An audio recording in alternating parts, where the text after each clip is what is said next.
It's the show where Hawaii's newsmakers come to talk and to take your questions live. From the nation's capital to Honolulu Hale, from the state legislature to the fifth floor. We bring the experts to you and ask them what you want to know. Spotlight Hawaii with Yunji Denise and Ryan Pillay-Suji on the digital platforms of the Honolulu Star-Advertiser.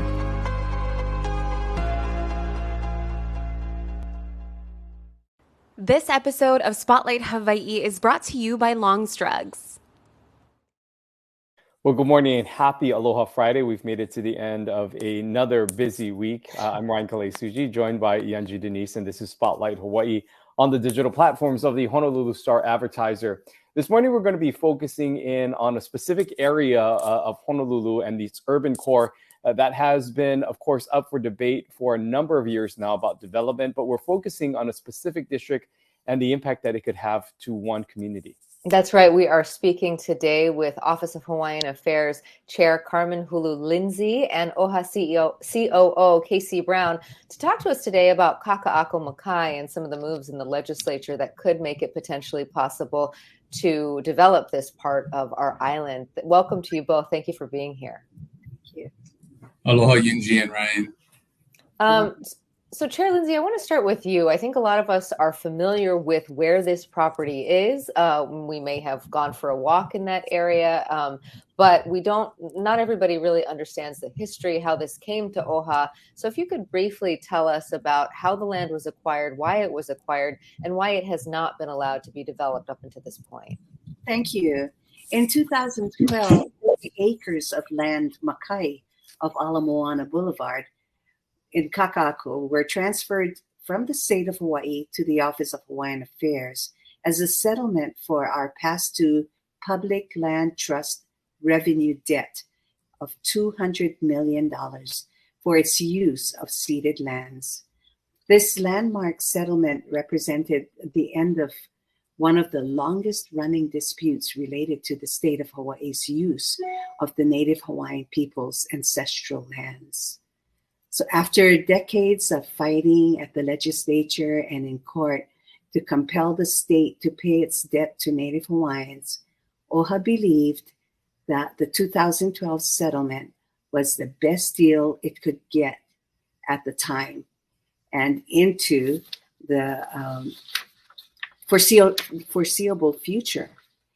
In 2012, after rejecting proposed settlements for 4 consecutive years, legislators were at odds about whether OHA should be allowed to build housing on the lands proposed for transfer to the agency. OHA decided that accepting the lands with the existing residential prohibition and committing to return to the capital for further discussions with the legislature after conducting due diligence and planning was the best option for OHA beneficiaries. These lands are clearly valuable, and despite being underutilized, they still generate revenue that helps to fund community grants.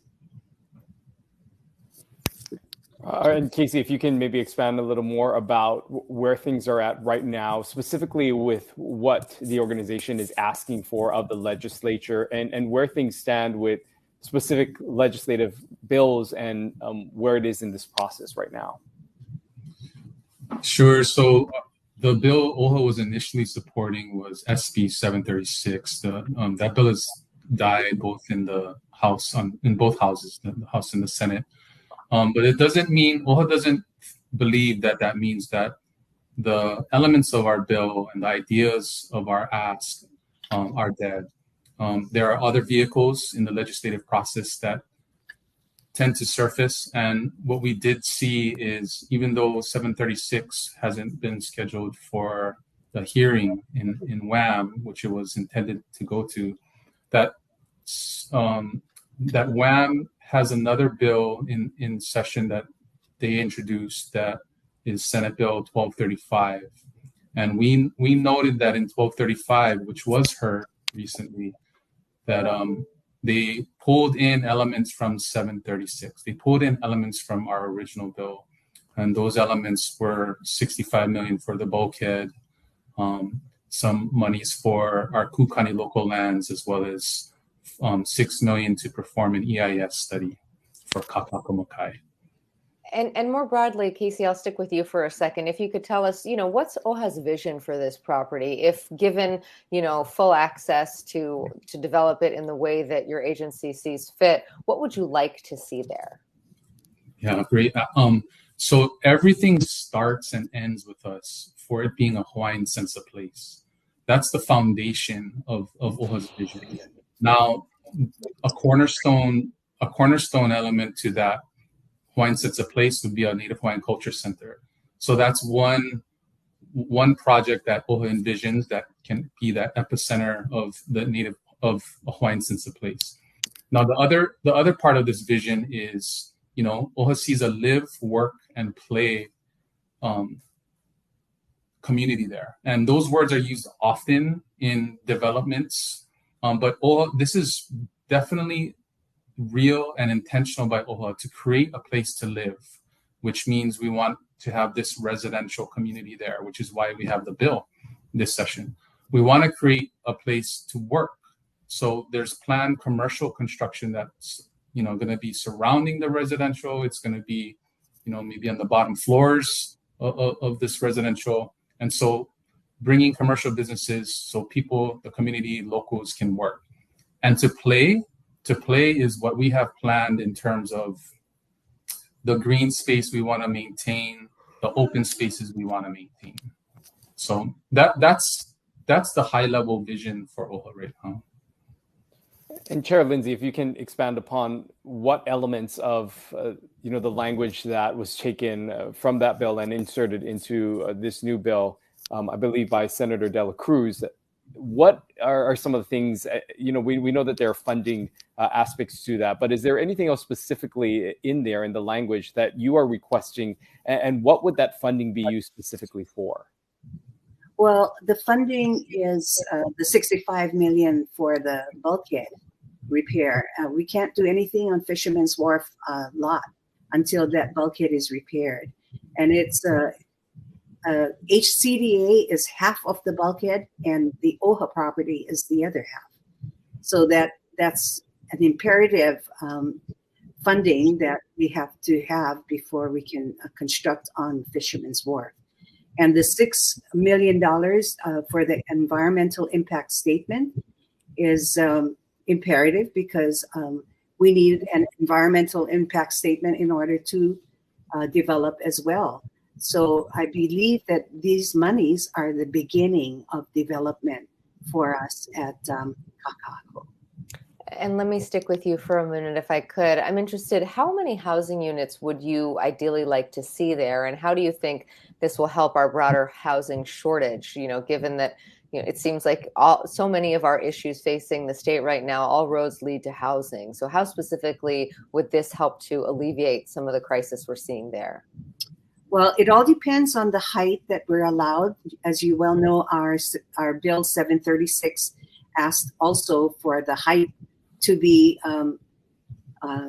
increased from 200 feet to 400 feet. So that's a big difference of floors that we would be able to build units. But I believe what we're looking at right now is 2,100 units. And there are so many young families that are living with their families, their mothers and their fathers, with their children that don't have any place else to go. And I think that these apartments that we'll be able to build for them, affordable as well, will be able to help these families to relieve their parents and go into their own spaces and live with their children. There's so many, and a lot of them work right there in central Honolulu.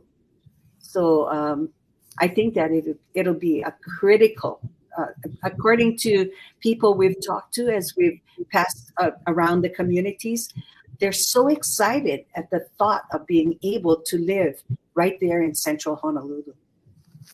Hey, Casey, I want to just get your sense of what the conversations are like at the legislature right now. Do you sense that there is support for this sort of development? I mean, it doesn't necessarily bode well if these two other bills that you had initially spoke of died in both houses. We know that, as you mentioned, there's portions of it that are still alive, the language that was taken from that. But what is your sense from lawmakers about support for the development of this area? So our sense is there's a little bit of both. So we have support and opposition from lawmakers, and so there's a lot of variables at play. In the original 736 bill, we asked for residential, and like Chair Hulu said, we also asked for an increase in height and density, and then monies to repair things like the bulkhead. So given those multiple factors, I think it creates a lot of different messaging. It creates different kinds of fears. So amongst the lawmakers, we think what we've seen is general support from the Senate side, because in the first hearing out of Water and Land and Hawaiian Affairs, it passed overwhelmingly. And we do believe that we have the support in the other committees, like even the upcoming committees in Donovan Dela Cruz's committee. However, it's really still a hurdle on the House side. On the House side, it's historically been a hurdle. And we're still hopeful that a positive outcome can be reached. Whether or not all of the elements of the bill maintain intact and find another vehicle, we're not sure, but we do hope that some positive outcome, some kind of justice, some kind of agreement is reached that can satisfy all. Let's stick with you and talk about some of that opposition, not from lawmakers, but perhaps from some members of the community who say that this is one of the last open spaces in urban Honolulu, and that it should not be developed, particularly to maintain access to the water. What do you say to those folks who are a little anxious about development in this last little piece of open space? Sure. I mean, we understand the fear. We completely understand the fear. But first and foremost, I want to point out that the 3 parcels that OHA is interested in developing residential housing are the most inland parcels. So we are not going to touch the oceanfront for residential, not at all. In fact, what's planned on the oceanfront parcels is a big promenade, a big, wide, long promenade, and a commitment to the city's lay of parks to keep that nice walking, open space. And then that creates this nice, large setback where we would and currently have the right to develop commercial there. And so that's what's going to be in terms of the oceanfront parcels. And then in addition, our first draft master plan, we built in 11 access points. That's all the way from the wharf, at the top of the harbor, most inland, all the way to the point. And that increases the amount of access that exists today. So that, coupled with some of the open spaces we have, we're going to reserve 10 of our 30 acres for open space. In total, OHA only owns 14%, or just over 200 acres. Just about 30 acres of the total over 200 acres in Kaka'akumakai. So, if you take those factors into account, OHA's embracing the open space. And Chairman Lindsey, I also want to get your thoughts on that and hear your your response to those who may also criticize the organization for wanting to develop in this area, similar to the question that Yanji posed. What would you say to those who feel that this is an area that should not see any sort of development? Well, I'd like to say that we're going to improve the area, and in so improving, we've added access to the ocean. And they were afraid that we're going to close it off. Oh no, we have 11 access points to the ocean. And I want to say that right now, Kaka'ako doesn't look pretty. It has furniture strewn here and there, and people use it as a dumping area. I can't imagine that our people wouldn't want to see a place that they can live, work, and play, and a beautiful cultural center. That's going to be one of our in this project, a cultural center where we can share our traditions and cultural practices, and have these practices perpetuated by workshops that I hope our people will be teaching whoever comes to the cultural center. It's going to be the most relaxing, where people like to hang out. I can't imagine why they would prefer the present situation over what we can provide for them. But granted, the residential is important because, you know, an area cannot survive without warm bodies, and I think Aloha Tower proved that. So we would like to have the residential, providing the housing for our people, and having our people there enjoying the place. Chair Lindsey, when I was looking through some testimony and preparing for today's conversation, I was struck by some of the testimony that you gave in one of the Senate hearings, where you really framed this as a justice issue for Native Hawaiians and being able to realize the full potential, the financial potential of those lands. Can you tell us, can you expand on that for viewers who may not have seen that testimony? Do you see this as a social justice issue for Native Hawaiians? I do. Because if you look across the street from our properties, you'll see all those high rises. And I'm thinking, now, how are they able to do that when they're not even residents of Hawaii?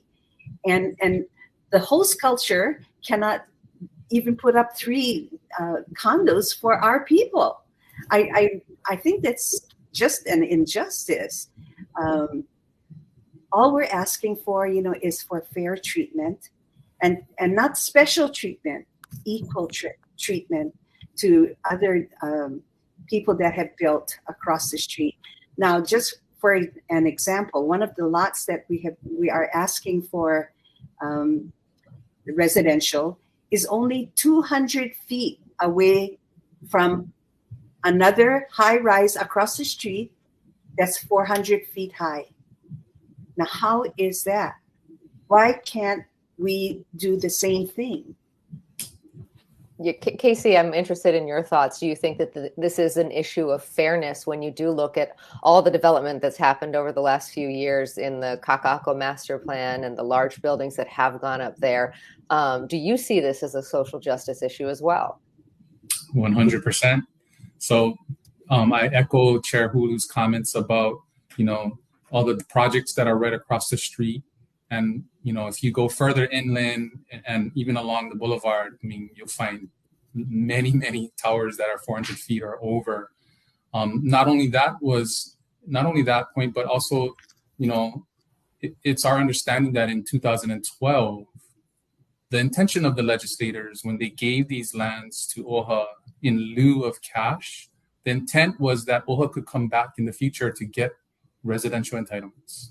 That was something that was, understood at the time the deal was being made, and given all the sensitivities of the deal at the time, OHA took that as part of their consideration to accept the lands, and so that's another piece of the social justice issue.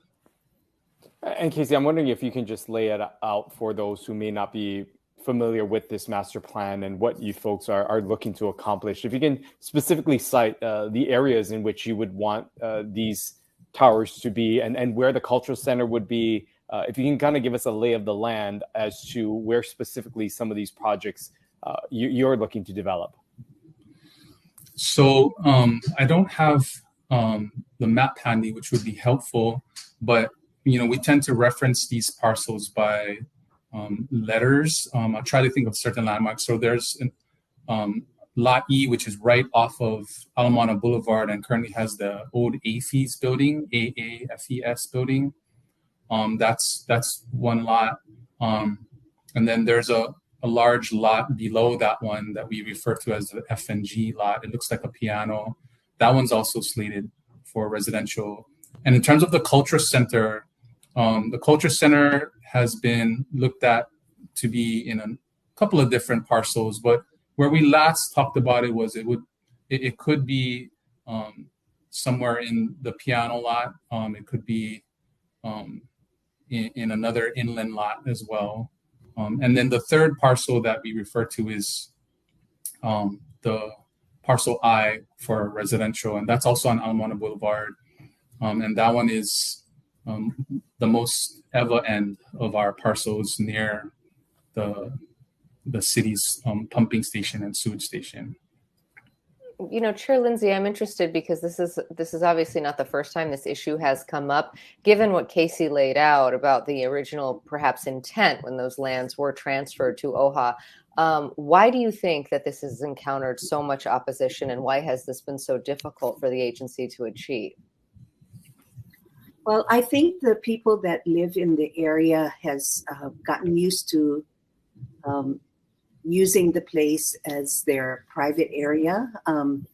They go surfing, and I don't see them like hanging out on the land, but they are in the park, and the park will still be there. It's really a county park, so I think they just want that to be their private area. You know, every place else around Honolulu has many tourists, and because the place is not developed, that would tend to keep the tourists away, and then these people from that area are able to use it in private. And Chair Lindsey, what will be the determining factor that will basically grant you access to be able to do everything that you're trying to do? We know, there are, as we talked about at the top of the show, these measures that are happening at the legislature that's specifically for funding at this point in time. But what would give the green light for you to develop that, and what needs to be done moving forward in order to accomplish this?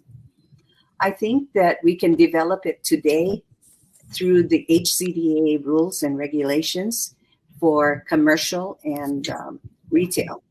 Nothing's holding us back from that, except for the bulkhead, which has to be repaired before that lot gets developed.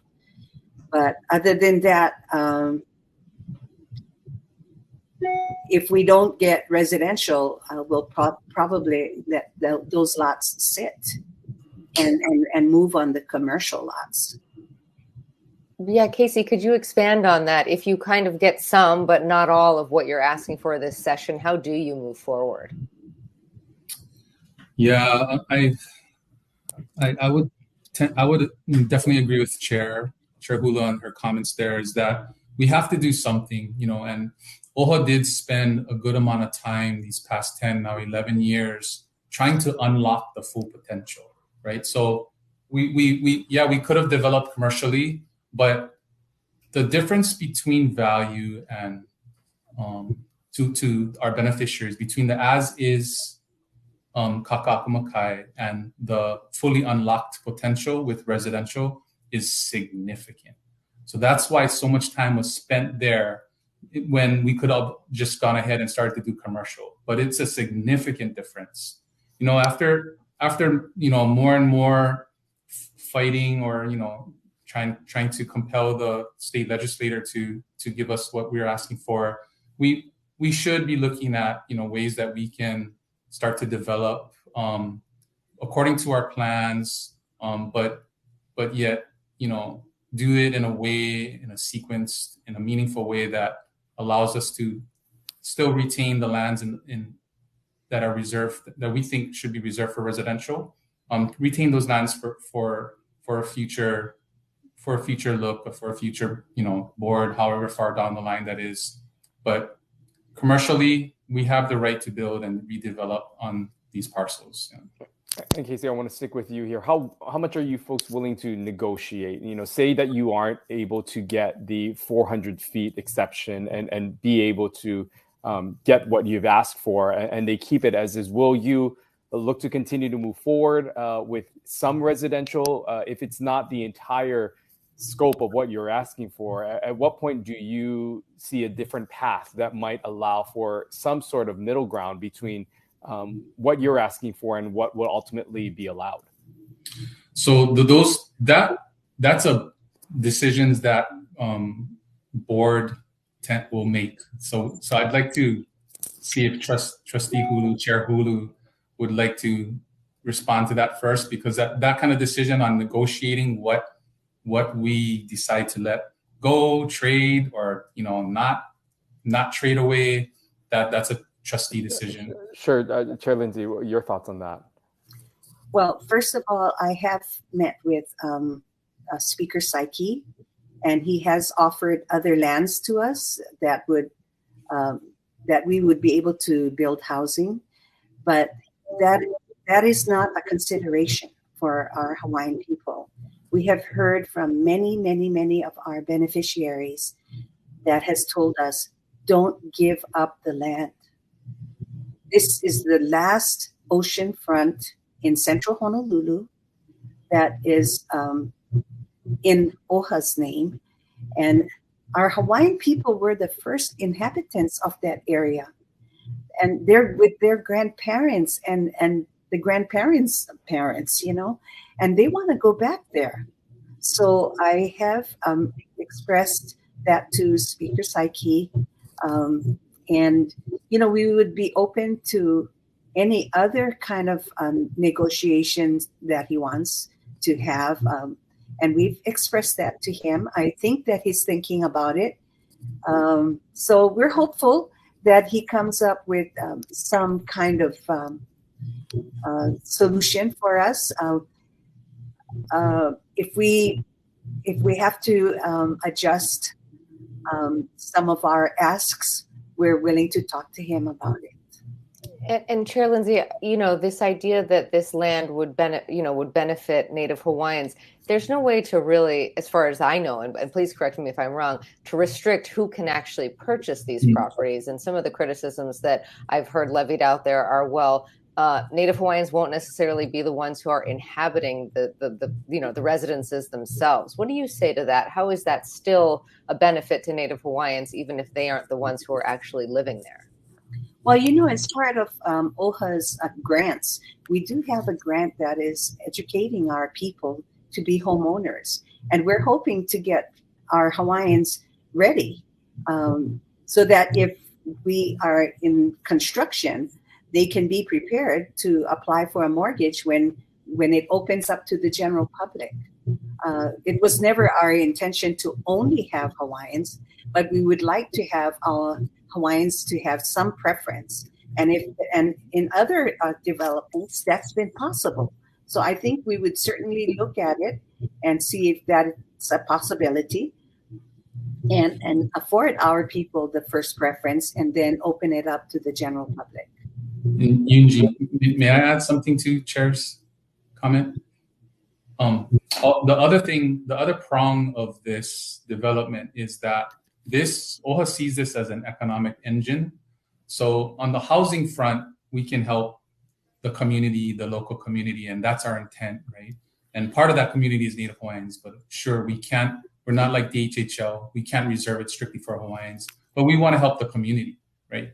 But the other prong of this project is that OHA sees it as an economic engine, meaning we see the resources, the revenues that can be developed in this project. And those revenues come back to our beneficiaries. They come back in the form of the grants that Chair Hulu is talking about. They come back in the form of other investments in the community that we make, And so that's a big part of how we see it helping the Native Hawaiians. Well, we are just a few minutes and we'll be out of time here, but I did want to just allow one final thought from each of you this morning to those who are watching who continue to either support or maybe oppose this project. What would your message be for viewers about the plans that you have for this area? Casey, we'll start with you. I just want to say that, OHA understands the fears of development in general. We understand the fears of development, but I can't see another better landowner, another better steward of the lands, and another better developer than a Hawaiian organization representing Hawaiians. And so if anybody's going to be stewarding these lands, developing them, I guarantee you the Hawaiians will be developing it and caring for those lands in a way different and better and in a way that makes the Hawaii residents and the Native Hawaiian people proud. And Chair Lindsey will give you the last word this morning. Well, I'd just like to say that OHA is not a developer. We are a mission-driven agency, and our mission is to improve the conditions of our Hawaiian people. So as we look at this to develop this area, we're hiring professionals to advise us and lead us the right way. And we're hoping that it's only going to make the place beautiful, usable, and it'll help us with our energy, our economic energy and economic stability, so that we can put more money into helping our people and be able to provide the housing that the people in Honolulu look forward to. Because, you know, all of the high rises that are coming up are not high rises that they can afford. You know, when you drive by Ala Moana, you can see all the dark apartments where people are not living there. So we'd like to have lights on in Kaka'ako. OHA Chair Carmen Hulu Lindsey and OHA COO Casey Brown, thank you so much for speaking with us this morning about Kaka'ako Makai and bringing us up to speed on where the legislation stands. We hope to have you on again soon. Thanks so much for being here. Mahalo, Ryan and Yunji. Thank you. Well, great to hear from them. And that was a really good, deep dive into the background of this issue for those folks who have not been tracking it closely, giving us some of the history of how this land was first given to OHA, what it was intended to do, and sort of where we are now, Ryan. I think that, you made a good point that it does not look great given that 736 died in both the House and Senate. Those were the bills that were moving forward to allow for some of this development. But some of those elements have been resurrected by Donovan Dela Cruz in a new bill. And so it does sound like there's some optimism that they could at least get this session some of what they want. Yeah, and really that is funding for some of the improvements that are needed for them to move forward on the commercial space, as well as getting approval for what they ultimately would want, and that is to have residential opportunities to build and develop in areas. You heard 3 different parcels that would be on the Makai side of Ala Moana Boulevard. There have been some pushback by those in the community who say that this should be an area that continues to remain open. But you heard the passion that both of our guests had this morning about how the land they feel is right, belongs to the Hawaiian community, and Native Hawaiians who first lived in this area should have the right to be able to provide access points and carry out their vision of a cultural center that would also be in this area as well. But it remains to be seen how their requests and some of their proposals and ideas for this area will be met by lawmakers and the community as a whole. Right. And interesting to hear from both of them about how they frame this really as a social justice issue, that there is this question of fairness when you see all the development that has happened, just across the street, a few hundred feet away. We see plenty of high rises going up. And so how is that allowed when these 3 developments are not? That is a question that has been asked at the legislature and something that lawmakers are tackling this session. This is an issue that we will be following closely. We know that many of you are very passionate about it as well, so we appreciate you tuning in this morning. On Monday, we are going to be joined by Dawn Chang. She is Governor Green's nominee for the Department of Land and Natural Resources. She's come under fire for some of her past work, working with the business community, and some of her work also involving Kawaiaha'o Church. So we'll talk to her about that and see how she's faring in the nomination process, plus what are her visions for this very important state agency. Yeah, this is an agency that has seen other directors have a hard time getting confirmation in the Senate. And so we will see how this all unfolds as Governor Green continues to look for those appointments to be confirmed by the Senate, and what he says will allow him the opportunity and ability to govern, to have some of these leaders in these departments. We look forward to that interview on Monday. We hope you have a great and safe and hopefully dry weekend. It's been a little wet here But hope you all stay dry during this weekend. We'll see you right back here on Monday. Aloha. Aloha. This episode of Spotlight Hawaii is brought to you by Long's Drugs.